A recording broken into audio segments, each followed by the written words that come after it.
ጥያቄ የእግዚአብሔር ሚስጥር ለመጠየቅ ዝግጁ ነኝ። ተገልጿል ወይስ አልተገለጸም? ቆይ ለመጠየቅ ማለት ነው።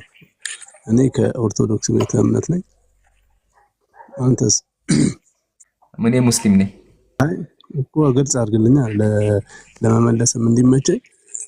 ግልጽ አይሆን ለምን ሙስሊም ማለት ሙስሊም? አዎ ሙስሊም አህለ ሱና የሚከተል ሙስሊም ነው። እኔ እኮ መለስኩ አልሰማኸኝም መሰለኝ። እኔ ሙስሊም ነኝ አህለ ሱና አልኩ። ሱና ተከታይ ዋሃብዬ ማለት ነው። እሱም በአንተ በር እንዲገባ ወይስ አባሽ እንዲገባ ችግር የለውም። ዋሃቢ አንተ እንዲገባ ዋሃቢ ዋሃቢያ እሺ ቀጥል። ችግር የለውም እንዲገባ ነው። ተውት እንለፈው። እሺ አንተሳ ለምን እንዲገባኝ ሳይሆን በቃ አንዴ ቃል ሰጠኛለህ። ይቀጣ አይ ግን ማለት ተገባው። እሺ ቀጥልና ግን ጥያቄው ላይ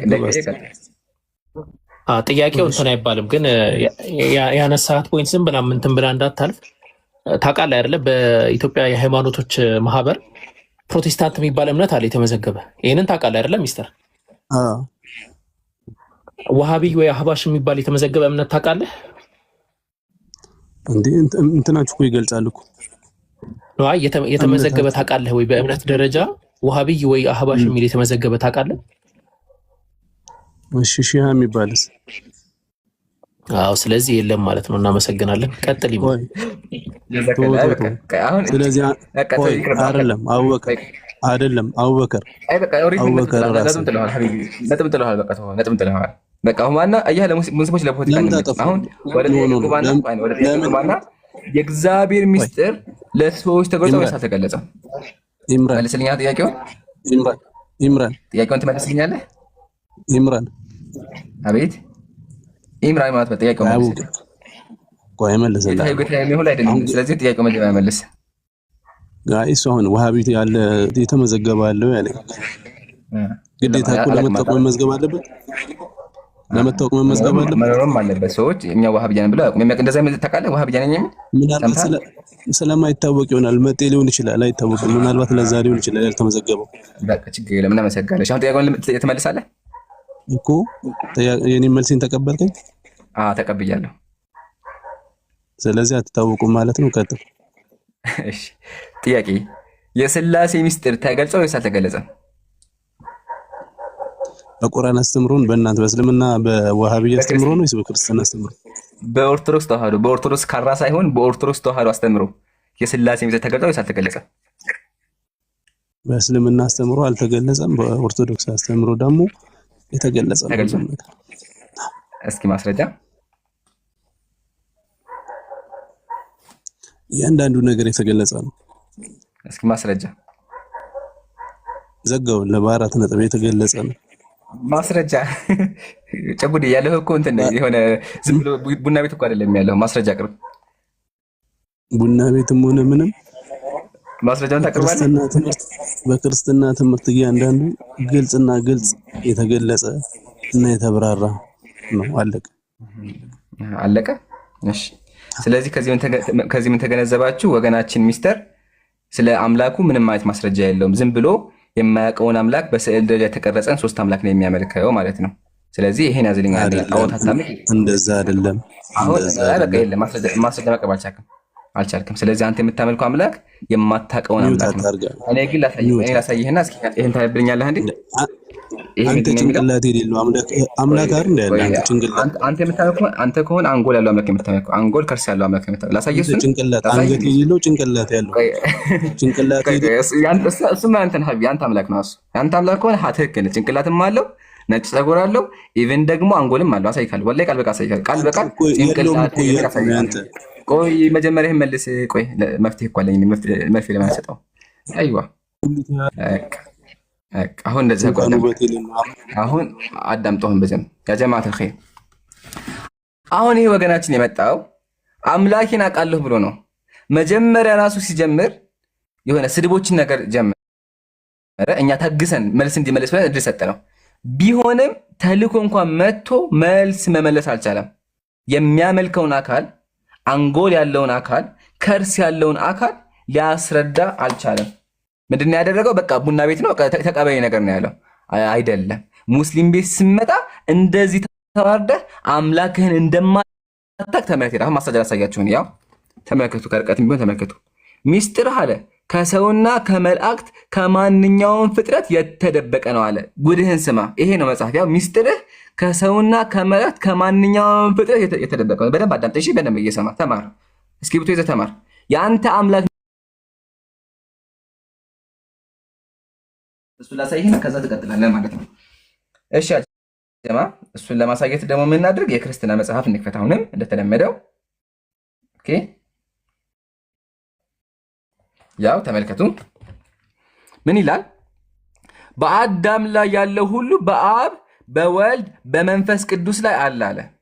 አይዋ አሁን እንደዚህ ይለቀቃል ማለት ነው። ሰምታችሁኛል? በአምላክ ላይ ያለው በአዳም ላይ ያለው ሁሉ ማን ላይ አለ?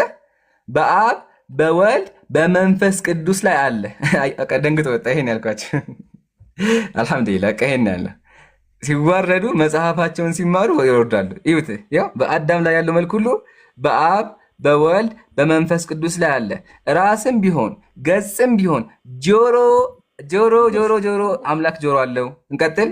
አይን ቢሆን አፍንጫ፣ ከንፈር፣ እጅ፣ እግር ቢሆኑ ለአብ ለወልድ ለመንፈስ ቅዱስ ሙሉ አካል አላቸው። ቡም ያው አምላክህ አዳም ላይ ያለው በሙሉ አለው ከነ ምናምንቴው ከነ ከርሱ ከነ እንትኑ ማለት ነው። ማስረጃ መጽሐፈ ሜለድ ምዕራፍ 10 መጽሐፍህን ተምራ። ሁለተኛ ደግሞ ወገኖቻችን የሚያመልኩትን ሶስት አምላክ ምን እንደሆነ አያውቁም፣ መላእክቶችም አያውቁም ማለት ነው። እሱን አሳይተናል። አይ ቲንክ ከርሱ አልታየም። ከከርሱ በፊት አቡኪ ሀሳብ ካለ እስሚዞ ሀሳብ ካለ ጨምሩበትና ከርስና አንጎል ደግሞ አሳያችኋለሁ። እግዚአብሔር ከርስ እንዳለው አሳያለሁ። ቀጥል። ይሰማል ወገናችን? ሰላሙን አለ ምን ተጋል ሁሉ ይሰማል? ይሰማል? ከየት ቤተ እምነት ነህ?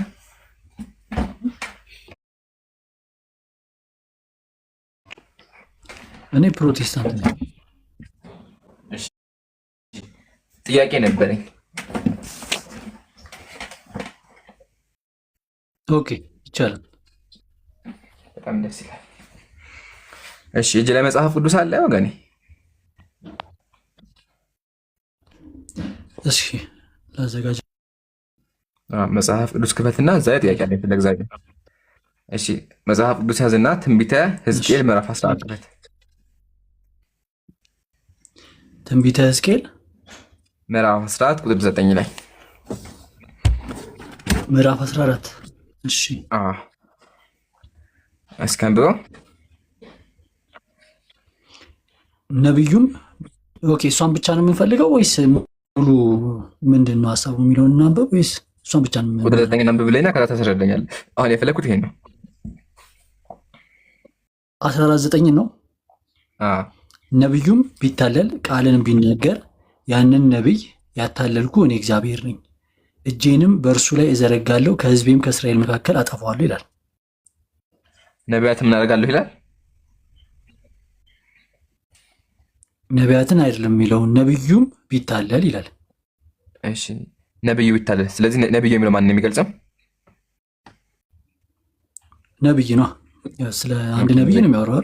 ነብዩም ቢታለል፣ ያ ነብይ ያታለለው ማን ነው? እዚህ ጋር እንደሚናገረው ከሆነ ቃልን ቢናገር ያንን ነብይ ያታለልኩ እኔ እግዚአብሔር ነኝ ይላል። ስለዚህ እግዚአብሔር ነብዩ ምን ያደረገው? እንትን ወደ ሀሳብ እንሂድ ወይስ በቃ እቺን ብቻ ተናገረው? ምን ያደረገው ንገረኝ። እያነበብን መሰለኝ አይደል? አነበብኩ ነው። ሁለት ያነበብኩ። ስለዚህ ደግመህ ንገረኝ አንተ በአፍ ምን ያደረገው? ለምን እነግራለሁ? አነበብነው አብረን ብራዘር። እንዴ መናገር ከበደህ? መጽሐፍ ቅዱስ እኮ ለምን አልነገረኝም? ለምን ያንን ነብይ ያታለልኩ እኔ እግዚአብሔር ነኝ ይላል አልኩ እኮ። ስለዚህ እግዚአብሔር ምን ያደረገው ነብዩን?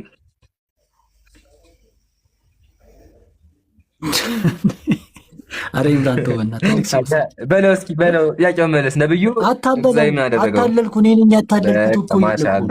እንዴ ምንድነው ባለው? አይዋ ማሻአላ። አሁን ጎበዝ። አሁን ይሄ ነው ጥያቄያችን። ምንድነው እግዚአብሔር ለምንድነው ነቢያትን የሚያታላቸው የሚያጭበረብራቸው? ከዛም አጭበርብሮ ደግሞ ለምንድነው የሚገላቸው? ሀሳቡን እናንብበው። በቃ እሱ አንተ አንብበህ አስረዳኝ። ኦኬ እንደዛ የሚል አለ። ያው እዚህ ጋር ነብዩ ቢታለል አጠፋዋለሁ፣ ያው ከዚህ በኋላ አጠፋዋለሁ፣ እግዚአብሔር አጠፋዋል። እግዚአብሔር ነቢያትን እያታለለ ይገላቸዋል። ያ እሺ ላንብበው። ከእስራኤልም ሽማግሌዎች አያሌ ሰዎች ወደ እኔ መጥተው በፊት የተቀመጡ። አንድ ፔጅ ሙሉ ስትታነብ አንዳንድ አንድ ሜት አድርጌሃለሁ። አንተ ሙሉ አንብበውና መልስ ካለ መልስልን እንጂ ተቀምጠን ሙሉ ገጽ አናነብም፣ ሰዓት የለንም። አንተ ራስህ የሚወጣ ጋር አላወርድህም። እዚህ ቁጭ በልና ተምረህ ምን እንደሚገብቱ ከዛ ተሳውት አይ ኖ አንብቤዋለሁ። ተው ችግር የለውም መልስልህ። ወደ ሕዝቅኤል ሽማግሌዎች መጡ ይላል። ሕዝቅኤል ነው የሚናገረው እንግዲህ ተናጋሪው በፊቱም እንደተቀመጡ ይናገራል። ስለዚህ የእግዚአብሔር ቃል እንዲህ ሲል መጣ ይላል። የሰው ልጆች እነዚህ ሰዎች ጣዖቶቻቸውን በልባቸው አኑረዋል፣ የበደላቸውን መስዋዕት በፊቴ አቁመዋል፣ እኔስ ከእነርሱ ልጠይቅን ይላል። እግዚአብሔር ነው እንዲህ ብሎ የሚናገረው። ገብቷል? እግዚአብሔርን የሚያውቁ ሰዎች ናቸው፣ ወይ ደግሞ ከእግዚአብሔር ጋር ህብረት አለን እግዚአብሔርን እናውቃለን የሚሉ ሰዎች ናቸው። ግን በልባቸው ላይ ጣዖት እንዳለ ይናገራል እግዚአብሔር ቃል።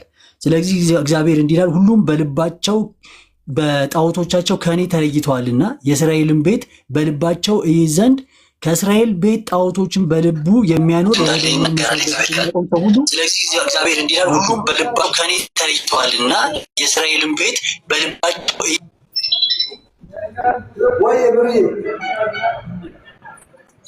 ይሰማል አለው። ኦኬ ስለዚህ እግዚአብሔር ከመጀመሪያ ጀምሮ ያለውን ሀሳብ ካላወቅን ያው ወርታች ያለው ሀሳብ ለምን እንደዛ እንደተባለ ስለማንረዳው ነው። ለዛ ነው ከላይ ያልኩትና ስለነዚህ ሰዎች ሲናገር እነዚህ ሰዎች ከእግዚአብሔርን እናውቃለን ይበሉ እንጂ ጣዖት በልባቸው አለ ማለት ከእግዚአብሔር ተለይቷል። በቃ በልባቸው ከእግዚአብሔር ተለይቷል። ስለዚህ የእስራኤል ቤት እንዲህ ይበል ይላል 6 ላይ እግዚአብሔር እንዲህ ይላል፣ ንስሐ ግቡ ከጣዖቶቻችሁም ተመለሱ ይላል፣ ፊታችሁንም ከርኩሰታችሁ መልሱ ይላል። ከእስራኤልም ቤት በእስራኤል ዘንድ የሚቀመጡ መጻተኞች ምናምን ብሎ ወርታቸው ይወርድና ከዛ ነብዩም ቢታለል 8 ላይ ያለውን ፊቴንም በዚያ ሰው ላይ አደርጋለሁ። 7 ላንብበው፣ ይቅርታ እስከ 6 ጀምሮ ላንብበው። እዚያ ጋር እዛ ድረስ እስካሁን ያወራህ አልገባኝ። ቆይ አንዴ ኮሜንት ገብቷችኋል እኮ እንዲገባህ እኮ ሀሳቡን ዝም ብዬ ከምናገረው ያው መጽሐፉን አጠራጋ አስቀምጠው። ከምታወዛግበህ እንደዚህ አጠራጋ አስቀምጠው። ኦኬ ስለዚህ ከላይ ያነበብኩትን ከሰማ እነዚህ ሰዎች በልባቸው ጣዖት እንዳለ ወይ ደግሞ ከእግዚአብሔር እንደተለዩ ነው የሚናገረው። 6 ላይ ግን ነብዩ ምን ብሎ ይናገራል? ስለዚህ ለእስራኤል ቤት እንዲህ ይበል ጌታ እግዚአብሔር እንዲህ ይላል፣ ንስሐ ግቡ ከጣዖቶቻችሁ ተመለሱ። በነገራችን ላይ ሕዝቅኤል ማለት ትክክለኛ ነብይ ነው። በነብዩ በኩል ተናግሯቸዋል። እነዚህ ሰዎችን ገብቷል። ንስሐ ግቡ ከጣዖቶቻችሁ ተመለሱ፣ ፊታችሁን ከርኩሰታችሁ ሁሉ መልሱ ብሎ ተናግሯቸዋል። ከእስራኤልም ቤት በእስራኤል ዘንድ ከሚቀመጡ መጻተኞች የሚሆን ይላል ከእኔ ተለይቶ ጣዖቶቹን በልቡ የሚያኖር መጻተኛ ማለት ከሌላ ጎዛ ከሌላ እንትን የመጣ ማለት አሕዛብ ማለት ነው። በእስራኤል ዘንድ የሚኖር መጻተኞች የሚሆኑ ከእኔ ተለይቶ ጣዖቶቹን በልቡ የሚያኖር የበደሉን መስዋዕት በፊቱ የሚያቆም ሰው ሁሉ ስለ እኔ ይጠይቅ ዘንድ ወደ ነብዩ በመጣ ጊዜ እኔ እግዚአብሔር ራሴ እመልስለታለሁ ይላል። ገብቶሃል? እነዚህ ሰዎች ጣዖትን ነው የሚፈልጉት፣ ግን እግዚአብሔርን ለመጠየቅ ወደ እግዚአብሔር ይመጣሉ። በግሬስ ታገስ እኮ ስለዚህ ልነግርህ እኮ ደረስኩ። አንዴ ላውራ። ታገስኩ፣ አደከምከኝ ቋቅ እስከሚሆን ድረስ ግን መልስ የለም ወገኔ። ጣዖት ያምልኩ በፈለጉበት ይግቡ። አልጠየቅኩም። ጥያቄ እሱ አይደለም ጥያቄ።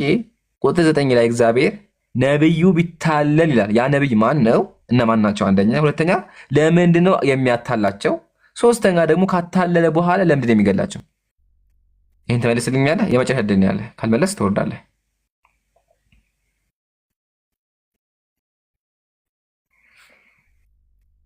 ሄሎ እያስፈራራለህ? ፍራቻ ብለህ ከወሰድከው ውሰደው። ማስፈራራት ይሆናል። እንደዛ ብለህ ካሰብክ ትችላለህ ማሰብ። ዋናው መልስ ይተባባል አይደል? ካልመለስክ ምን ታደርጋለህ? ካልመለስክማ ሄደህ መማር አለብህ። የማያውቅ ሰው እኮ አያወራም። መሀይም ማዋት የለበትም አይደል እንዴ ሀቢቢ? ስለዚህ ከቻልክ መልስ፣ ካልሆነ ደግሞ ሰላም እንለያይ። መሀይም ማዋት የለበትም። አንተ በሰላም ውሎ እንዴት ነበር? አንተ አይደለም ኖ አንተ አይደለም አትሳደብ። ኖ አንተ አይደለም ወላሂ አይደለም። መሀይም ማዋት የለበትም ያልኩህ። ችግር የለውም ተሳደብ። ሌላም ካለ ጨምር ብራዘር። ኖ እኔ እንደየስ ተሳደብ አይደለም ሀቢቢ። አንተ ንግግር እንደዛ ያልኩህ እኔ አንተ አይደለም። ሲጀመር ፈሳለበት ዝላይ አይችልም ይባል ያልኩህ። ያልኩት ምንድነው መሀይም ማዋት የለበትም ነው ያልኩህ። ስለዚህ የሚያወራ ሰው ይወርዳል አይደል እንዴ? ይሄን የተባልከው። አሁን ጥያቄውን መልስልኝ። ሶሪ መናገር ነው ችግር የለውም። እሱ አያሳስብም። አንተ ልጅ ነህ እሱ ችግር የለውም። ለተናገርከው ብራዘር ጥያቄውን ትመልሰዋለህ? አዎ እየመለስኩኝ እኮ ነው እስካሁን። አዎ እየመለስኩኝ እስካሁን ምንም አልመለስክም። ኦኬ ምንም አልመለስክም። ስለዚህ ከላይ እንዳነበብኩት እነዚህ ሰዎች ጣዖትን በልባቸው ይዘው እግዚአብሔርን ለመጠየቅ ይመጣሉ። ስለዚህ ለነሱ አንድ ሌላ ክፍል እንደውም አለ እዚህ ጋር ሳይሆን ነገ አንደኛ ነገሥት ወይ ሁለተኛ ነገሥት ላይ የሐሰትን መልእክት በነቢያቶች ላይ ያስቀምጣል እግዚአብሔር። ያ ማለት ደግሞ እግዚአብሔር ዳይሬክትሊ ስህተትን ያደርጋል ማለት አይደለም።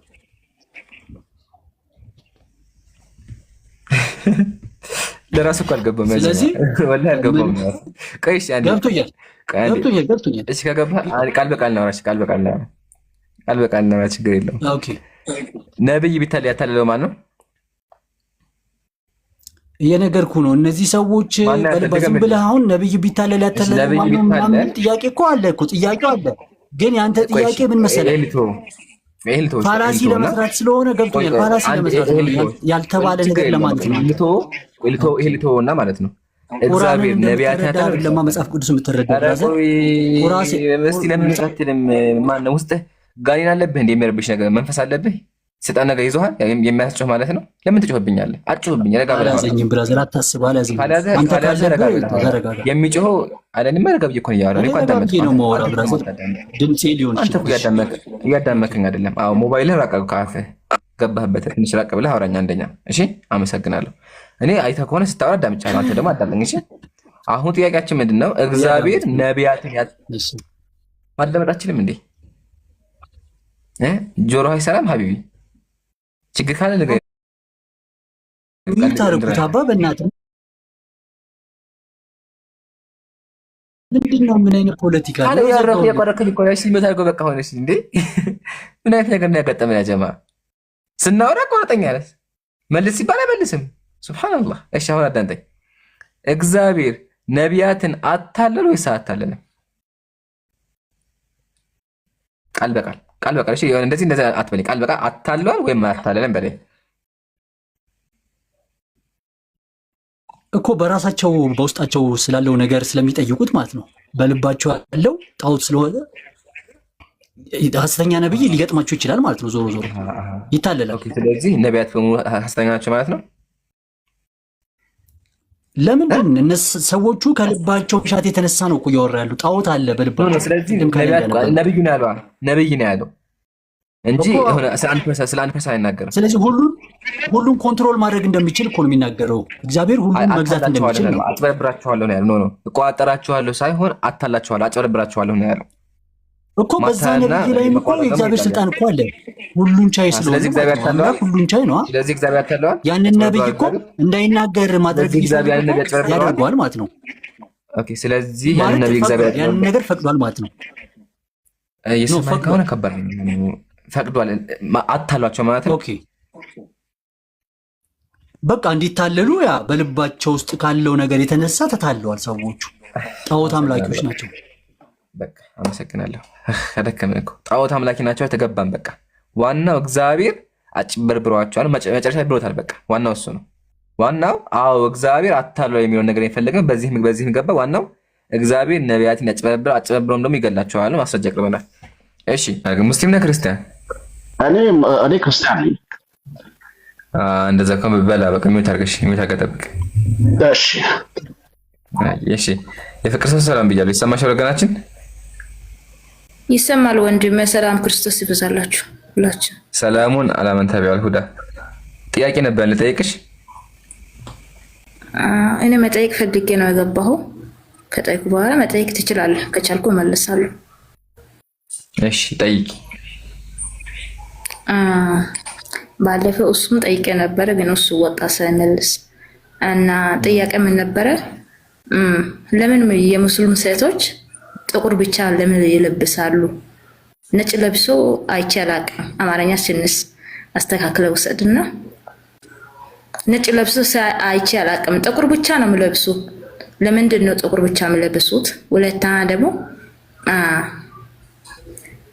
በእናንተ ምንድን ነው አብርሃም ነው ምንድን ማን ነው አብርሃም? በእኛ አብርሃም ይሰማል። ቀጥይ። በእኛ አብርሃም በእናንተ ምንድን ነው ምን ይባላል? ኢብራሂም። ኦኬ ኢብራሂም የተወለደበት ሀገር የት ነው? ሀገሩን ማወቅ ፈልገሽ ነው? መልስልን ዝም ብለህ። አዎ ጠይቃለሁ አለ ጥያቄ። እሺ አሁን በታገስ ታዳምጪኛለሽ? አዳምጣለሁ። አብርሃም የተወለደበት ሀገር የት ነው? እሺ እነግርሻለሁ። አሁን ታውቂው አንዴ። እሺ ያ ጀማዓተል ኸይር ጥያቄ እየመለስኩ አይደል? አንዴ አስተርሽኛ። አሁን ታገሽ ደግሞ አዳምጪኝ ላውራ። እሺ አመሰግናለሁ። አልሐምዱሊላህ ወከፋ ቶች ራሱ ሌላ ከለር ይለብሳሉ። ነገር ግን አብዛኛው ጊዜ ጥቁር ልብስ የተፈለገበት ምክንያት ምንድነው ካልን አስተር ነው። ማለትም እይታ አይስብም። እይታ ስለማይስብ አብዛኛው ጊዜ ሙተነቂወት ሴቶች ጥቁር ይለብሳሉ። ለምን? ከእይታ ለመደበቅ ማለት ነው። ይሄን ካልን እኔ ተመሳሳይ ነገር ሳነሳ የቤተ ክርስቲያን ቄሶች ሁልጊዜ ጥቁር ነው የሚለብሱት። ለምን ይሆን ጥቁር የሚለብሱት? እሱን አንቺ ትመልሽልኛለሽ። ቀጥሎ ኢብራሂም የተወለደበት ቦታ የት ነው የሚል ጥያቄ ጠይቃለች። አንደኛ ኢብራሂም የትም ይወለድም በእኛ ማተር አያደርግም። ዋናው ኢብራሂም አለይሂ ሰላም ነብይ መሆኑ ነው። ያው ግን በታሪክ ደረጃ ከሆነ ኢራቅ የምትባል አካባቢ እንደሆነ ይነገራል። አሁን ያለችው ኢራቅ የምትባል አካባቢ እንደተወለደ ታሪካዊ መጽሐፎች ይናገራሉ። ይሄን ይመስላል። ኦኬ ኢብራሂም የተወለደው በኢራቅ ነው እና ባለችው ኢራቅ። ድሮ ግን ኢራቅ የለችም። እሺ በአሁን ጊዜ ኢራቅ በምትባለው ይሁን ኢራቅ የምትባለው ሀገር ነው የተወለደው ኢብራሂም። እና ኢብራሂም የተወለደው በኢራቅ ከሆነ አሁን አረፋ የሚለው ባህል የኢብራሂም መሳዊት ልጁ መሳዊት ያደርገው ባህል ነው አይደለም? ኦኬ ኢብራሂም ልጁ መሳዊት ያደርገበት ባህል ነው እንትን አሁን አረፋ። እና እሱ እዛ ኢራቅ ከተወለደ ኢራቅ ላይ መሳዊት ካረገ ኢብራሂም ማን ነው አብርሃም ጊዜ መሐመድ የለም መቼም ከ6000 ዓመት በኋላ ነው የመጣውና በምን አውቆ ነው መካ ላይ እንትን ሳውዲ ላይ ያደረገው? በምን ምክንያት ነው ሳውዲ ላይ ያደረገው? መሳውት ያደረገው ሳውዲ ነው ብሎ ሳውዲ ላይ ያደረገው በምን ምክንያት ነው? እና የዛን ጊዜ እሱ የለም እንዴት አውቆ ነው እንደዛ ያደረገው? ሁለተኛ ጥያቄ ነው። አትሳቆብኝ። አማርኛ ችግር ከሆነ ነው አታስቢ፣ በደንብ ገብቶናል። ግን የፍቅር ሰው ቅድም የጠየቁትን ጥያቄ ምንም እንደው አልነካሽውም። ከይቅርታ ጋር ጥያቄ ምንድን ነበር? ቄሶቻችሁ ለምንድን ነው ጥቁር የሚለብሱት? መያዣቸውም መቋሚያቸውም ጥቁር ነው፣ ፎጣቸውም ኮፍያቸውም ጥቁር ነው፣ መነጽራቸውም ሁሉ ነገር ጥቁር ነውና ለምን ጥቁር ይለብሳሉ የሚለውን አልመለሽልኝም። ያው በኋላ ትመልሻለሽ ብዬ ተስፋ አደርጋለሁ። ወደ ሁለተኛው ጥያቄ ሲመጣ ኢስማኤል የተወለደው አረብ ሀገር ወይም ደግሞ ኢራቅ ከሆነ እንዴት ብሎ መካ ሂዶ ኢስማኤልን ሰው የሚል ጥያቄ ጠይቀሻል። ጥሩ ጥያቄ። ታሪኩ እንዴት ነው ካለን ኢስማኤል አለይሂ ሰላም ከሐጀራ ኢብራሂም አለይሂ ሰላም ከሐጀራ ኢስማኤልን ከወለደ በኋላ ስደት ልኳቸው ነበር። ማለትም ኢስማኤል ከእናቱ ከሐጀራ ጋር ወደ አረብ ሀገር ተሰደ ነበረ። ይሄ ደግሞ ኢቭን በመጽሐፍ ቅዱስም አለ በእስልምና ማለት ከፈለግሽ አውጥቼ አሳይሻለሁኝ። ከተሰደዱ በኋላ ልጁ ያድጋል። ካደገ በኋላ አምላካችን ሊፈትነው ምን ይላል? ፈለማ በለገ ማሁ ሳየ ቃለ ኢኒ አራ አውጣለሽ እንደው ያው ቃለ ፈለማ በለገ ማሁ ሳየ አለ ከእርሱ ጋር ለስራ በደረሰ ጊዜ ልጄ ሆይ እኔ በህልሜ የማርድህ ስሆን አይሃለሁኝ አለ። ተመልከት ምን ታያለህ አለው።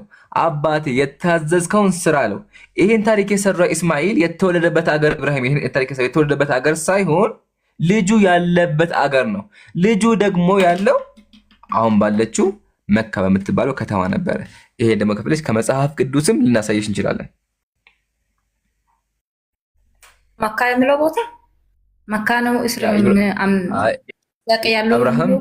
አብርሃም ልጁ እንዳሰዳት ስደት እንደወጡ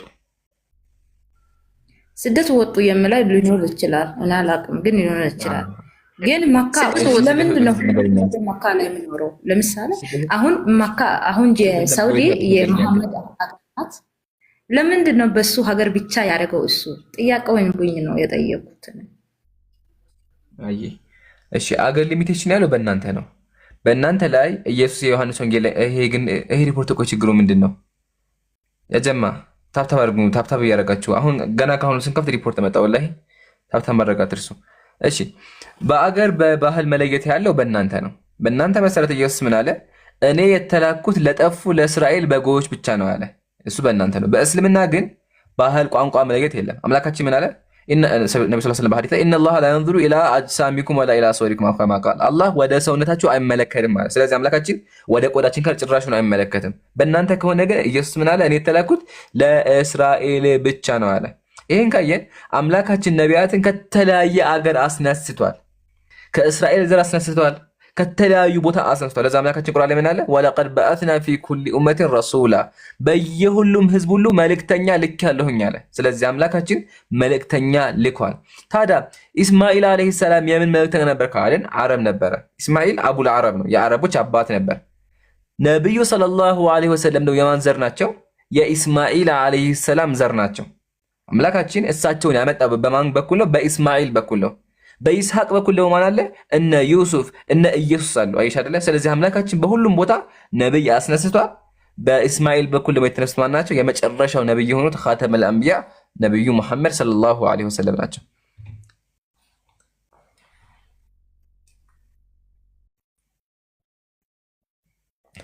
ለዛሬ በቃሻል። አንድ ጥያቄ ልጠይቅሽ። ትችላለህ? መጠየቅ ከቻልኩ እመልሳለሁ።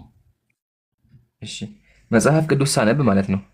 ያው አንቺ ሴት ነሽና አንቺ የተመለከተ ጥያቄ ልጠይቅሽ። መጽሐፍ ቅዱስ ላይ ምን የሚል ነገር አገኘሁኝ? ልክፈትልሽና እዚሁ አንቺ ራስሽ ይኸው። ሴት ልጅ ለልብ ቁስል ናት፣ ለፊት ጥቁረት ናት፣ ወራዳ ናት ይላልና ለምንድን ነው መጽሐፍ ቅዱስ እንደዛ የሚልሽ? ምን አድርገሽ ነው? ምን ይላል? ሴት ልጅ ለልብ ቁስል ናት፣ ለፊት ጥቁረት ናት፣ ኃጢአት ናት ይላል። ኃጢአት ናት የሚለው አለ? ኃጢአት ከሷ ተገኘ ይላል። ኦኬ፣ ኃጢአት በሷ ተገኘ ያለ እና ውርደት ናት፣ ሴት ወራዳ ናት፣ ሴት ውርደት አለባት፣ ለልብ ቁስል ናት፣ ለፊት ጥቁረት ናት፣ ለነፍስ ሐዘን ናት እና ለሴቶች ገንዘብህ ናት፣ ሴቶች ባለጌ ናቸው። እንደዚህ የሚል ነገር አለ። ለምንድን ነው እንደዚህ የሚልሽ? ምን አድርገሽ ነው እንደዛ የምለው ነገር? እኔ አላነበኩም። ቢኖርም በምን ምክንያት ነው ኃጢአት ናት የሚለው ምክንያት? በህዋን ምክንያት ኃጢአት ገባ ወደ ዓለም። ከዚህ ህዋና አዳም ያለው ጊዜ ኃጢአት የለም፣ በተድላ ነው ያሉት። በገነት እግዚአብሔር አምላክ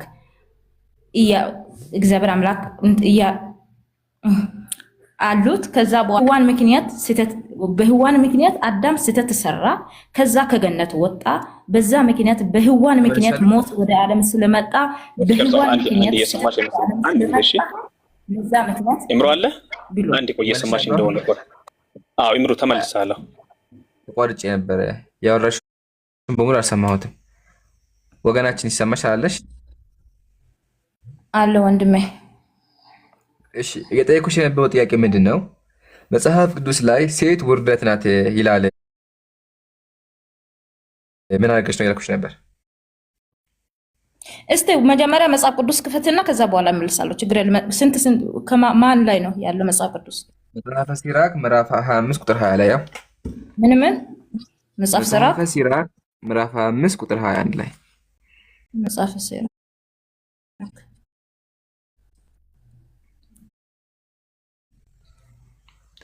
በጣም ይገርማል። ሴቶች አዳምጡ። እናንተ ውርደት ናችሁ፣ የኃጢአት መገኛ ናችሁ፣ ለልብ ቁስል ናችሁ ይላል። ሙሉ አንብቡት። ያው ከፍቼዋለሁ እዚህ ጋር።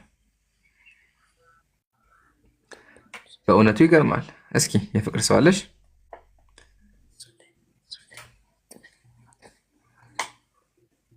መጽሐፍ ሲራክ ምዕራፍ ስንት? ምዕራፍ 25 ቁጥር 21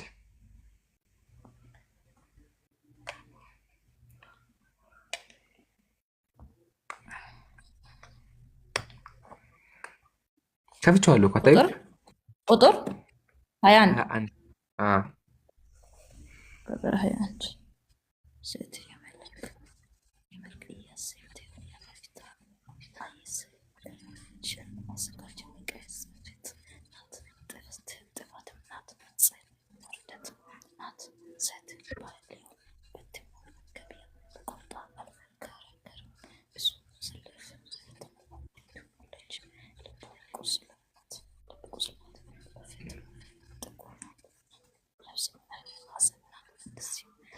ኦኬ በዛ እንደዛ ያለበት ምክንያት ምንድን ነው?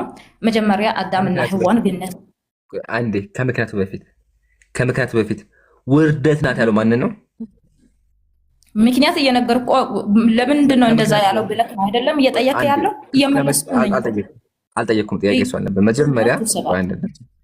መጀመሪያ ውርደት ናት፣ ቁስል ናት፣ ጥቁረት ናት ያላት ማንን ነው? አልጠየኩም ትላለህ። ይሄ ነው አሁን የጠየቁት። አሁን የጠየቁትን መልሽልኝ። እየመለስኩ ነኝ። እሺ ማንን ነው ያለው? እየመለስኩ ነኝ። በምን ምክንያት ነው እንደዛ ያልከው ብለህ ነበር አይደለም? እየመለስኩ ነኝ። ፎንት ብቻ አሁን ስለ ምክንያት አልጠየኩም። በአንተ መመቸው ፎንት ብቻ አንስተ መጠየቅ አትችልም። ስለ ምክንያት አልጠየኩም። ስለ ምክንያት አልጠየኩሽ። መጠየኩሽ ምንድን ነው? ውርደት ናት፣ ቁስል ናት ያለው ማንን ነው? ወንዶችን ወይስ ሴቶችን? ይሄ መልሽልኝ መጀመሪያ። የፍቅር ሰው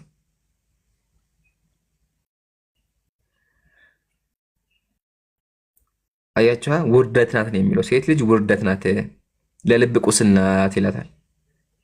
ክፋት ሁሉ ከሴት ክፋት ታንሳለች፣ ሴቶች ክፉ ናቸው ይላል መጽሐፍ ቅዱስ። እንደዚህ ነው የሚጸየፋቸው፣ በዚህ ልክ የሚጸየፋቸው። የፍቅር ሰው የለችም። እንግዲህ ምንም ማድረግ አንችልም። ወርደሽ ታዳምጫለሽ ማለት ነው። አያችሁ አይደለ? ይሄን ያለው ቀጣይ ኤሌክሽን ሰላም ብያለሁ። እንዴት ሰላም ሰላም። ዛሬ ሪስፔክት በሚያደርግ ብናወራ ጥሩ ነው። ምክንያቱም ዲስሪስፔክት የሚያደርግ ነገር እያወጣን ማውራት እንችላለን። ግን እኔ ለሁላችሁም ለእስልምናም ለክርስትናም ሃይማኖት ክብር አለኝ። ግን እኔ እንደ ጥያቄና ልታስረዳኝ ልታጠራልኝ የምትፈልገውን ነገር ነው የምጠይቅልህ። ስለዚህ መጀመሪያ ጀምር። ኢምራን ማን ነው? አንዴ ረጋ በል። ከሱ በፊት ቅድም አሰላሙ አለይኩም ስል ምንድን ነው ያልከው? ወአለይኩም ሰላም። ወአለይኩም ሰላም። ይሄን በማለት አንተ ከክርስትና ወጥተሃል፣ ከሙስሊሞች ጋር እኩል ነህ። ታውቃለህ? ምንም አይመስለኝም። እኔ አሁን በማለቴ እንደዛ ግን እኔ እንድታጠራልኝ ነው። ክርክር ይሄ ለማሳመን ለማመን። ሁለተኛ አዳምጠኛ እንዴ። ሁለተኛ የእግዚአብሔር ቃል ሙስሊሞችን ሰላም አትበሏቸው። ለምንድነው ሰላም አልከኝ? እሱ እስልምና ላይ ነው እንደዛ ሲሉ ብዙ ጊዜ የምሰማው። ከጓደኛ አይኖርህ ምናምን የሚል እንዳውም እንትን እላለሁ። እኔ በነገራችን ላይ በእስልምና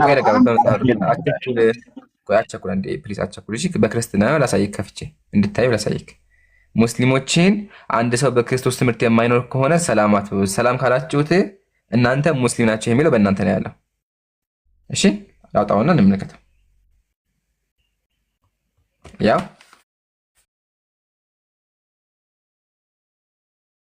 ኤሌክሽን ታነብልኛለህ። አሁን ይሄ ወገናችን ገብቶ ወአለይኩም ሰላም ነው ያለ። መጽሐፍ ቅዱስ ደግሞ ሰላም አትበሉ ሙስሊሞችን፣ ሰላም የሚል ካለ ሙስሊም ጋር እኩል ይሆናል ይላል። ያው ማስረጃ ሁለተኛ ዮሐንስ መልእክት ምዕራፍ 1 ቁጥር 9 ላይ መጽሐፍ ቅዱስ ትመልስልኛለህ ወገናችን?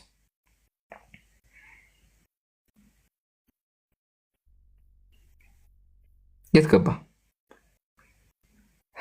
አለ?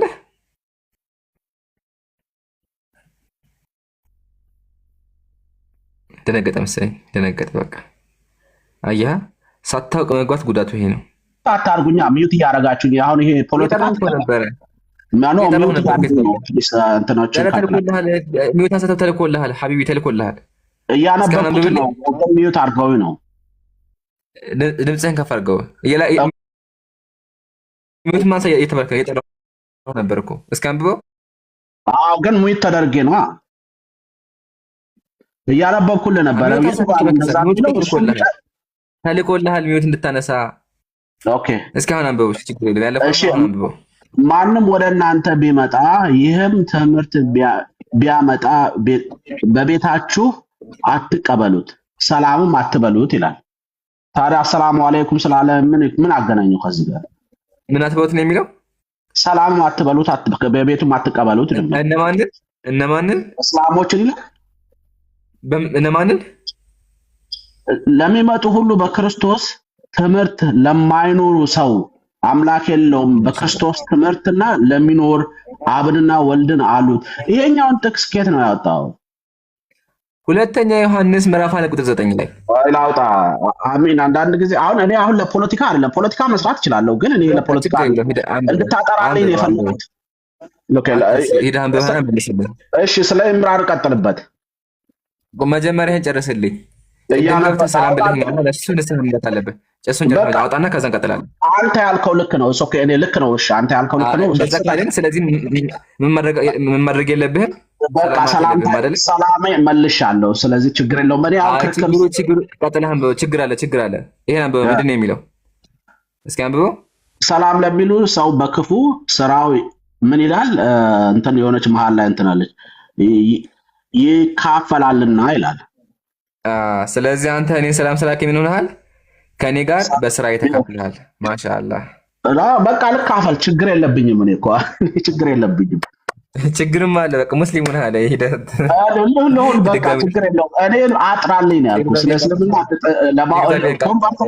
ልቀበል ሁሉ እችላለሁ። አንድ ሚኒት አድርጊያለሽ። አንዴ ይሄን ያልኳቸው አሁን ወገናችን ቅድም ገብቶ ሰላም አለ። ግን መጽሐፍ ቅዱስ ምንድን ነው የሚለው? ሙስሊሞችን ሰላም አትበሉ። ያው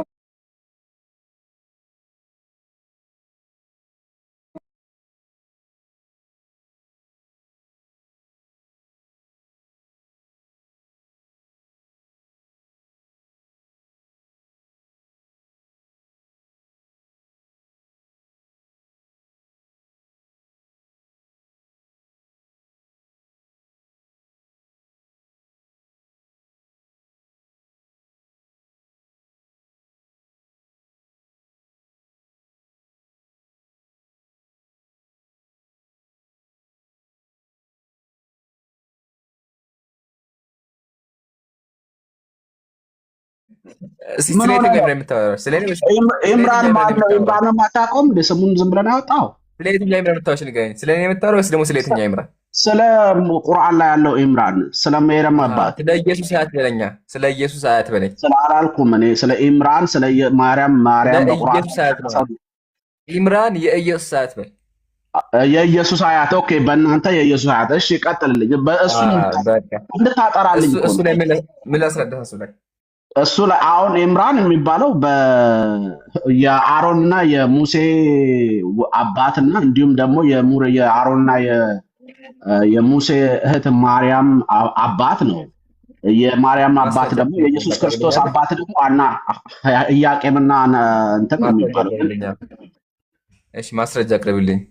የሙሴ አባት የአሮን አባት ይኸው ላቀርብልህ ያላ እንደዚህ አሁን በዚህ እንደዚህ እንድናወራ ነው የምንፈልገው። እሺ ኢምራን ላይክ እንትን ፖለቲካ ሙስሊም ቤት ካለ ማስረጃ እንደዚህ ነው የሚወራ። ሙስሊም ቤት አሁን ያለ ማስረጃህን አቅርብ። አሁን አንደኛ ነገር አሁን ይሄ ራሱ በራሱ እስልምና ትክክል አለመሆኑን የሚያሳይ ነው። ለምን ነው እስልምና ኮፒ ሲያደርጉት ዋሽተው ነው ይሄንን ኢምራን የወሰዱት። ወደ ስድብ አትግባ። ወደ ስድብ ተወው። ማስረጃ አቅርብልኝ። እስከ በቁርአን ላይ ይኸው ላወጣልህ ነው። ኦኬ፣ ላውጣልህ በቁርአን ላይ በነገራችን 66:12 ላይ ነው ያለው። አያቸው ይሄ ነው በቃ። አሁን ማስረጃውን ከፍቶ የሙሴ አባት የአሮን አባት ስሙ ኢምራን እንደሆነ ሊያሳየን ነው። እንጠብቃለን። ሁላችሁም ታብታቡ ሪፖርት ላይ ነው። አይ ቲንክ ሪፖርት ነው። ኮሜንት መጻፍ ይቻላል፣ ግን ከላይ ምንም ነገር ማድረግ ስለማይቻል ሁላችሁም ኮፒ ሊንክ ማድረግ ታብታ ማድረግ አትርሱ። ወገናችን እንጠብቃለን። ኡስታዝ ጀማል ካላችሁ ከዚህ ሌላ ክርስቲያን አስገቡ። እንጠብቀዋለን። ያቀርባል። ዝም ብላችሁ ስትገምቱ እስኪ የሚያቀርብ ይመስላችኋል? እኔ ዝም ብዬ ሰው አይመስለኝም። እንደው ሁኔታውን አይቼ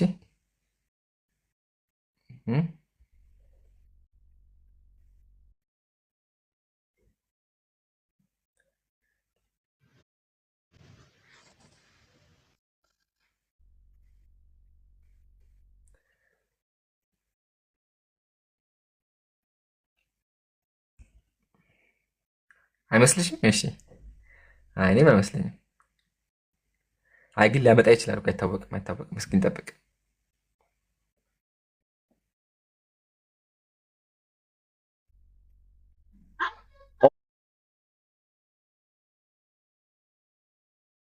ኦሪት ዘፍጥረት 6:20 ላይ አንብበ ኢምራን። ኧረ እስልምና ያለው ረጋ በል። እስልምና ያለው የተባልከው ምን ውስጥ ገባ? ምን ውስጥ ገባ? ረጋ በል። አሁን ያለነው እስልምና ላይ ነው። እስልምና ላይ ቁመህ የሙሴ አባትና የአሮን አባት ስሙ ኢምራን እንደሆነ ማስረጃ ያላ። እኔ አሁንም ቢሆን ኮንፊውዝ ሆናል። በቃ አንተ ጫት ቅመህ የመጣው ማለት ነው። ወደ ስድባት ትግባ። አንተ ደግሞ ጠጥተህ የመጣኸው አስከመጣ ጠጥተህ የመጣኸው ማለት ነው። መጽሐፈ በሳይላ እንዳለው ማለት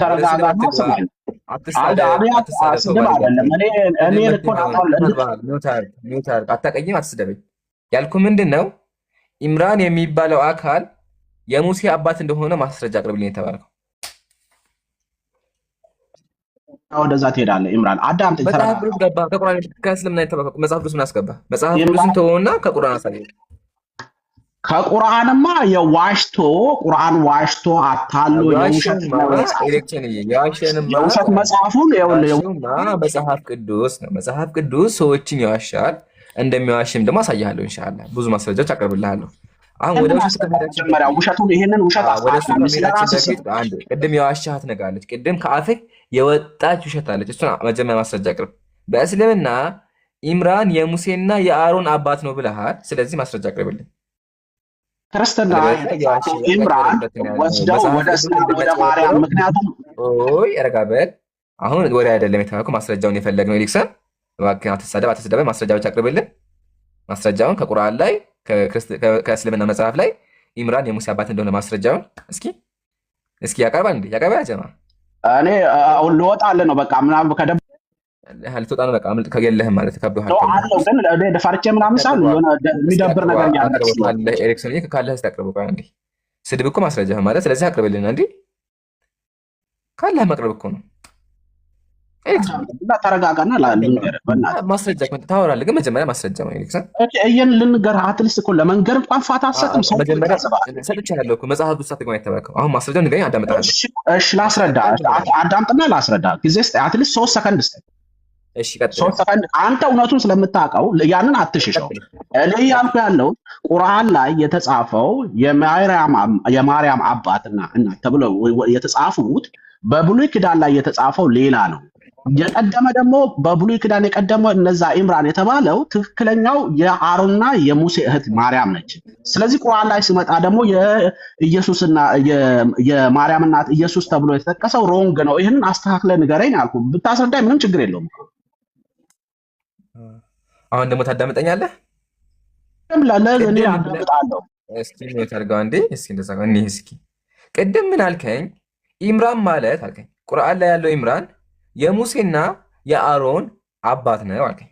እኔ ምን አልኩ? ማስረጃውን እንደዛ አላልኩም። እንደዛ ብለሃል። አትዋሽ ብለሃል። ሲጀመር ወደ ውሸት ገባ። ይሄን ያልኳችሁ ክርስቲያን ይዋሻል ያልኳችሁ ይሄን ወደ ውሸት ገባ። ለምን? ማስረጃ የለውማ። እስካሁን ስንጠብቅ የነበር ምን ልታቀርብልን ነው? ያ ጀማ ኮሜንት ላይ ጻፉ እስኪ። እስካሁን የጠበቅነው ለምንድን ነው? እስካሁን የጠበቅንህ እኮ ሙሴ አሮን አባታቸው ኢምራን እንደሆነ ልታሳየን ነበረ። ስለዚህ በዚህ ምን ተረዳችሁ? እያጭበረበረ ነበረ። ማስረጃ የለውም፣ ዝም ብሎ ነው የሚያወራው። አንደኛ። ሁለተኛ አሁን ተመለስና መጽሐፍ ቅዱስ ላልከውን ክፈተው። መጽሐፍ ቅዱስ ያለውን ክፈተው።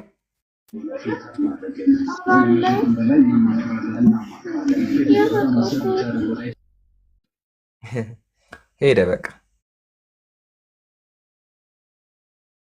ይሄን ያልኳቸው ያጭበረብራሉ፣ ሲያዙ ይሳደባሉ። በቃ ይሄ ነው። ቀጣይ ኬቢ ሰላም ብያለሁ። አኺ ይሰማል? ቀጥል። ይሰማል። ሰላም አለይኩም። ወአለይኩም ሰላም ወራህመቱላህ። አይ ሐሳብ ለመስጠት አይደለም እንትን አውሳ ጀማል እናስገባቸው። አኺ አይ ቲንክ ሞዴሬተሮች ስለሌሉ ማኔጅ እንዲያደርጉ ኸይር ኢንሻአላህ። አይ ቲንክ እኔ ጋር የተሽከረከረ ነው፣ ግን ይችላሉ ማስገባት። እሳቸውን ለማስገባት ነው፣ ግን ሞዴሬተሮች ካሉ ይችላሉ። ሞዴሬተር ካላቸው አስገቡ ወገኖችን። እሺ ኬቢ ሰላም ብያለሁ። ወይም ደግሞ ሰላሙን አላመን ተቢዐል ሁዳ። ከየት ቤተ እምነት ነሽ? ኦርቶዶክስ ነኝ፣ ግን ለመስለም ነው የመጣሁት። ማሻአላህ አለይክ። ስለ እስልምና ተምረሻል? እዚህ ክርክር ላይ ነው ያወቅኩት። ረጅም ሰዓት ማሻአላህ። ስለ እስልምና ተከታተላችኋለሁ በጣም ጥሩ። እና እሺ ኢየሱስ ኦንላይን ቁርአን ለመቅራት ሰውን እየጠያየኩኝ ነበረ።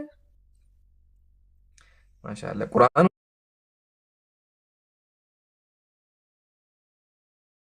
ዋና ቀል ያለው ትርጉሙ ምንድነው? ከአንዱ ከአላህ ውጭ የሚመለክ አምላክ የለም፣ ነብዩ መሐመድም የአላህ ባሪያና መልእክተኛ ናቸው ብሎ መቀበል ነው። ነቢያትን በነቢይነት መቀበል፣ አምላክ ደግሞ አንድ እንደሆነ መቀበል ነው። ይሄን ከተማሽ ኢየሱስ ፍጡር እንደሆነ አምነሻል? አዎ በሚገባ። እሺ ስላሴሳ? እሱም ፍጡር ነው። ስላሴዎችንም ውሸት እንደሆነ ገብቶሻል? ኦኬ። ስለዚህ ወገናችን በስላሴ ክዳለች፣ በክርስቶስ ክዳለች ማለት ነው አይደለ? ኦኬ። ስለ እስልምና በደንብ አውቀሻል?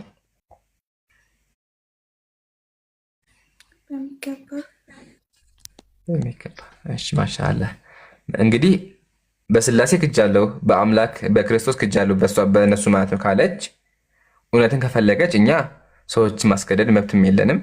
ሰዎችም ሻሃዳ እንያዝ እያሉ መከልከል መብት የለንም። ስለዚህ ሻሃዳ እናትሻለን። ሻሃዳ ማለት በልብሽ አመንሽውን በአፍሽ መናገር ነው። ትናገረዋለሽ ማለት ነው። እኔ የምለውን ተከተለሽ በይ። እሺ አሽሃዱ አላ ኢላሃ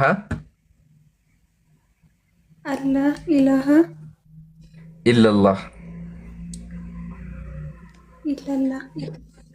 ወአሽሃዱ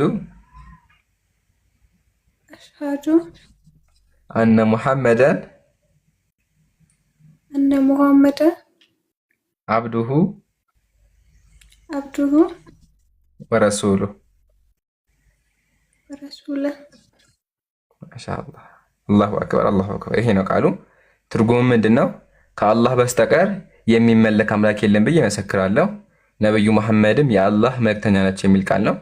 ስለዚህ አንቺ በልብሽ አመንሽውን በአፍሽ ተናግረሻል። ከዚህ በኋላ ሙስሊም ሆነሻል ማለት ነው። አላህ ጽናቱን ይስጥሽ።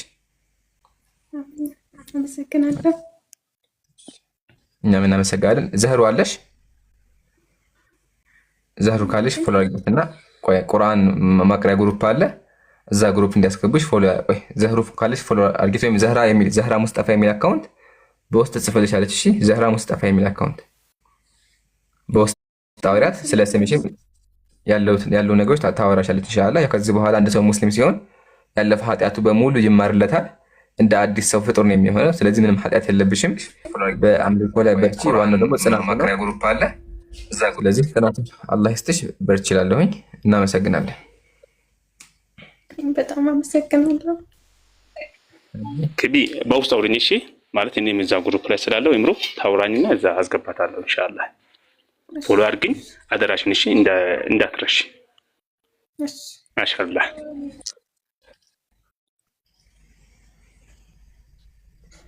ኸይር። ቀጣይ ክርስቲያን አስገቡ። አብሪሽ ሰላም ብያለሁ። ወአለይኩም ሰላም ወራህመቱላህ። አንተ ልጅ ቆይ ምን ይሻላል? ሚውት ነው አሁን። በቃ እኔ ቤት የሆነ እኔ ቤት መንፈስ አለ። በቃ አንተ የሚያደርግ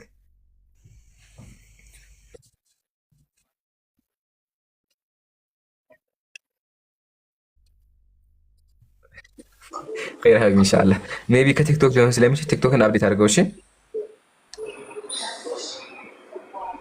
ስም በውስጥ ታወራታለች። ያ ጀማ ስለ ስም በውስጥ ታወራታለች። እሺ አብሪሽ ሰላም ብያለሁ።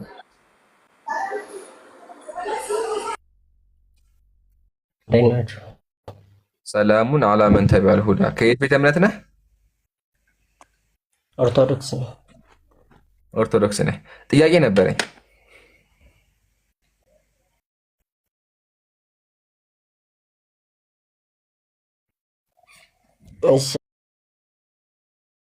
እኔ እንኳን የገባሁት ጥያቄ ለመመለስ አይደለም፣ ግን የምችለው ከሆነ መልሳለሁ። ጥያቄ ለመጠየቅ ነበረ። ይቻላል?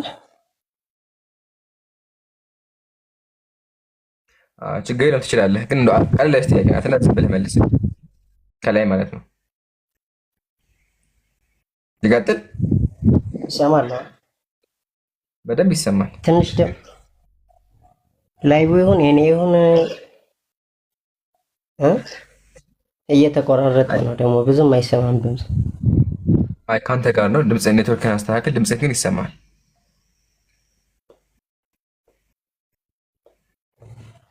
አዎ የኔ ቅድም እየተቆራረጠ ሲያስቸግረኝ ነበር። እሺ ጥያቄ ላቅርብ አሁን ከሰማኸኝ። ቅድሚያ ግን እኔ ብጠይቅህ እሺ ትችላለህ? መልስ የምችለው ከሆነ መልስላለሁ። ደስ ብለህ ጠይቅ። በመጀመሪያ ያው እኔ ጓደኞቼም ሲያወሩ እንደገና ማለት እኔ ቁርአን ላይ ከሌለ የለም ምናምንም ልትለይ ትችላለህ። የሆነ ጓደኞቼም ሲያወሩ እንደዚህ ሚዲያ ላይም ሲዘዋወር ያየሁት ቪዲዮ ነውና አንድ ሙስሊም 5 ቀን ሶላት ካልሰገደ ከእስልምና ወረዲ ይወጣል ምናምን የሚል ነገር ማለት ነው።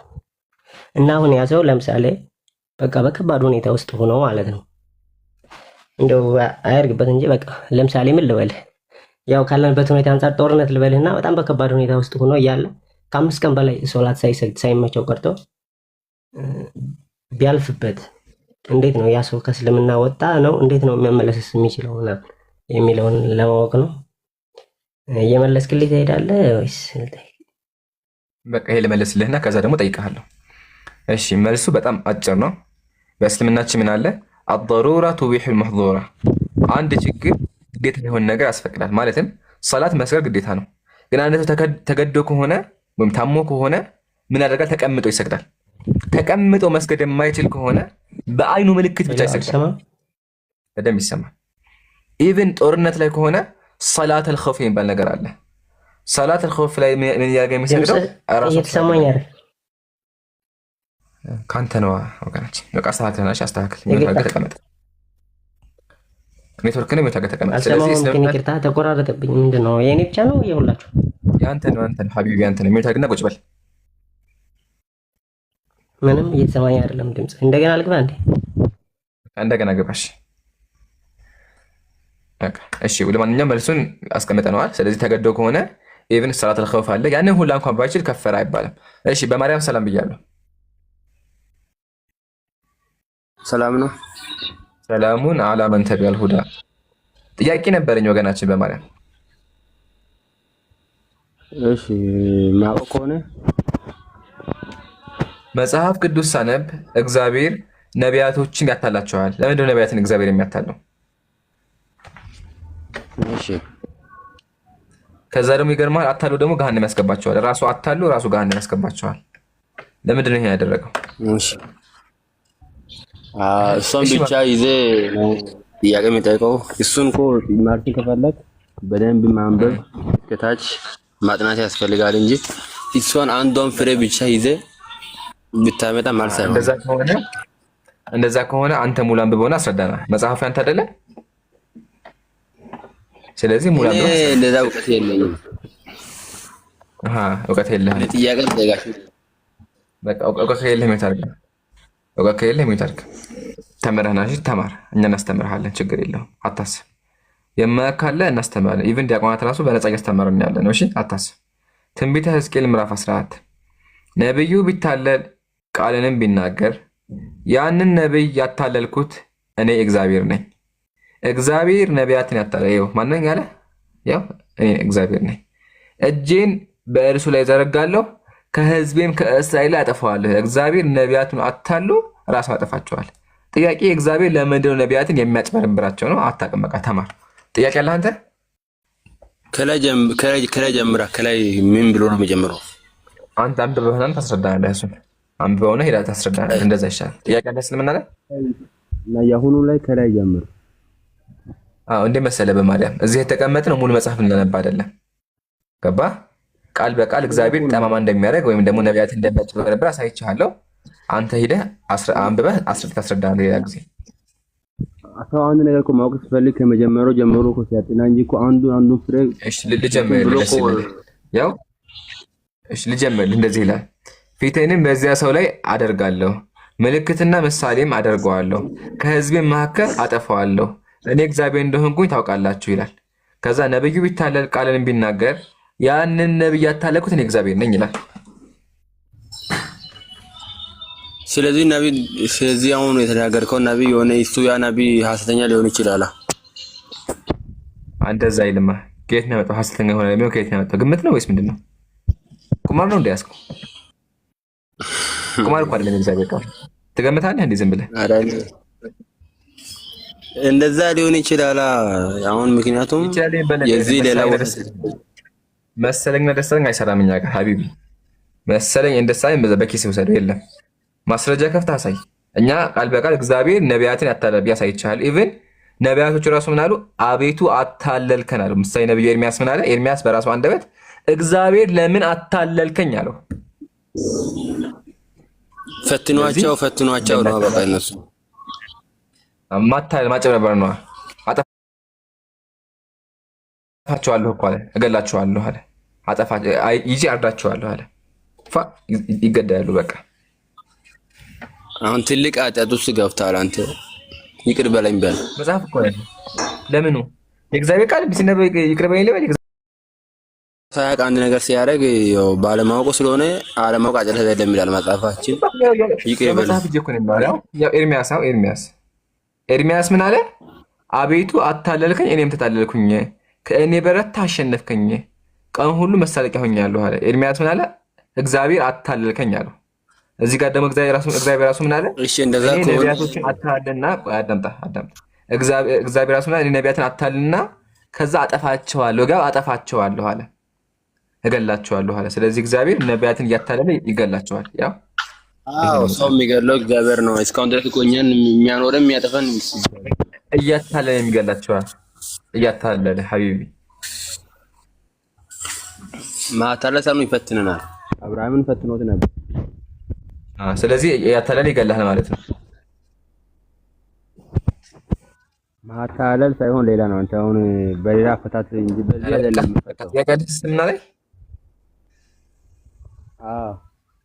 ጠይቅ ጥያቄ። እሺ በእስልምና አስተምሮ ከአልሚታና ከመሐመድ ማን ነው የሚበልጠው? ነቢያት በነቢይነት ደረጃ ያው እኩል ናቸው፣ ነቢይ ናቸው። ነገር ግን በደረጃ ደግሞ ይበላለጣሉ። አምላካችን አላህ ሱብሓነሁ ወተዓላ ምን አለ? ነርፈዑ ደረጃት መነሻ አለ። ነቢያትን በደረጃ ከፍ እናደርጋለን አለ። ከሁሉም ነቢያት በላጭ ነብዩ መሐመድ ሰለላሁ ዐለይሂ ወሰለም ናቸው። በላጭ የሚሆኑት በምንድን ነው ከተባለ ነብዩ ሰለላሁ ዐለይሂ ወሰለም የተላኩት ለዓለም ነው። ኢየሱስ ደግሞ የተላከው ለማን ነው? ለእስራኤላውያን የተላከው። ለዛ ነው የዮሐንስ ወንጌል ላይ ኢየሱስ ምን አለ? እኔ የተላኩት ለጠፉ ለእስራኤል በጎች ነው አለ። ነብዩ ግን የተላኩት ለዓለም ነው። ስለዚህ ነብዩ አሽረፈል ኸልቅ ናቸው። መሐመድ የተላከው ለዓለም ብሎ አሳየ። ከምን ላሳይ?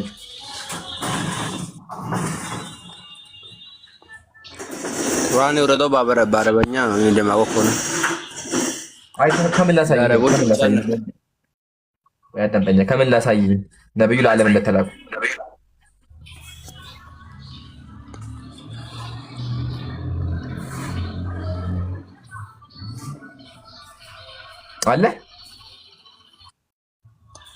አለው። ከምን ላሳይ? እየሰማኸኝ ከሆነ የቁርአን አሳየኝ።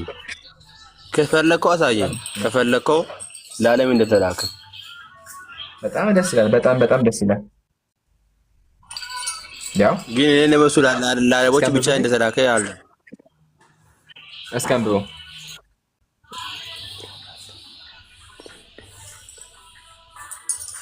እኔ ማንበብ አልችልም። አንተ አማርኛ አልተማርኩም። ወላሂ በቃ ስማቸው ማን ነበር? ሳላህ ገጎ የሚያስተምሩ ሼህ ማን ናቸው? ሼህ ሰይድ ናቸው። ሼህ ሰይድ ላይ ተማሪ ኢንሻአላህ ተማሪ የሚያስተምሩ ሙስሊሞች ማለት አታስብ። ሙስሊሞች ሁሉም ነገር እናስተምራለን እኛ እዚህ መጽሐፍ ቅዱስ እናስተምራችኋለን። ሼህ ሰይድ ደግሞ ወስደው ገጎ ያስተምሩሃል። ሂደህ ያስተምሩሃልና ሂደህ ተማር፣ እኔ አነብልሃለሁ። እንደዚህ ይላል። ሂደህ ተማር፣ ችግር የለውም። መሐመድ ሆይ ለዓለማት እዝነት አድርገን እንጂ አላክንህም ይላል። ያው መሐመድ ሆይ ለዓለማት እዝነት አድርገን እንጂ አላክንህም ይላል። ስለዚህ ነብዩ ተላኩት ለዓለማት ነው።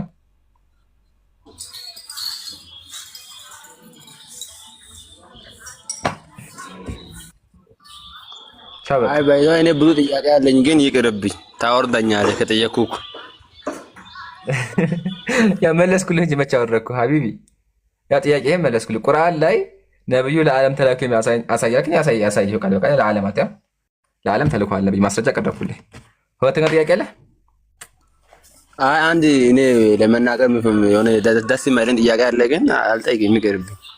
ብልግና ነገር ጠይቅ፣ ችግር የለውም። ጠይቅ፣ ችግር የለውም።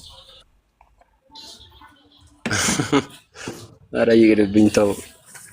መጽሐፍ ቅዱስ እንደምጠይቀኝ መጽሐፍ ቅዱስ ከሆነ ብልግና ስላለው ሜይ ቢ ትክክል ተው። እኔ ይደብራል። እዚህ 4000 ሰው ማስደበር አልወድም፣ ይቅርብኝ። ችግር የለውም፣ ጠይቅኛ። እንኳን እሱ መጽሐፍ ቅዱስ አስደብሮናል ሀቢቢ። እንኳን አንተ መኃልየ ዘዳግም ምዕራፍ 13 አስደብሮናል። እሺ ቀጥል። እሱ የዘሩ ፍሬ እሱ ቁርአን የሚለው እኮ የጴንጤዎች ነው። የኛዎች የዘሩ ፍሬ ይላል። አይጠራም ስሙን። ያንተም እንደዛ ነው የሚለው። ላሳይክ። ኦርቶዶክስ ነህ እንዳንተ? አዎ የኛ እንደዛ አይልም። የዘሩ ፍሬ ይላል። ያ ላሳይክ። ያ እስኪ አንዱ 81 አዱ መሆኑን አሳየኝ። 81 አዱ መሆኑን አሳየኝ። ያው ኧረ እኔ ያለው መጽሐፍ እንደዛ አይልም። አይ ስለዚህ ውሸት ነው። ሙዚቃውን እስኪ አድርገው ማን ነው ጋር ሙዚቃውን ማለት ውሸት ነው ይሄ። ኦርቶዶክስ ውሸት ነው ማለት። ኧረ ሙዚቃውን ዝጋው። ቃል ያለ ጥያቄ ልጠይቅ። ደግነው ሊታውና ቃል ያለ ጥያቄ ልጠይቅ። ሰይጣን ለምን ወንድም የሚሆነው? ቆይ ከሱ በፊት ማለት ነው ብልግና ብለህ ነበርና ብልግና ላሳይ ሀቢቢ። ከሱ በፊት ማለት ነው። እስኪ አንዴ አንብብልኝ። ቆይ ይሄ እንዳም ይሄ አይደለም፣ ይሄ ነው ሳይ። ይሄን አንብብልኝ እስኪ። ምንድን ነው የሚለው?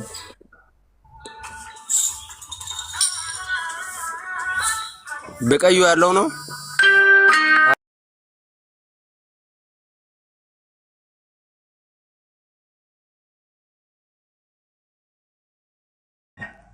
ደነቆረን እኮ። እስኪ ራቅ አድርገው ሞባይልህ። ማነህ በማርያም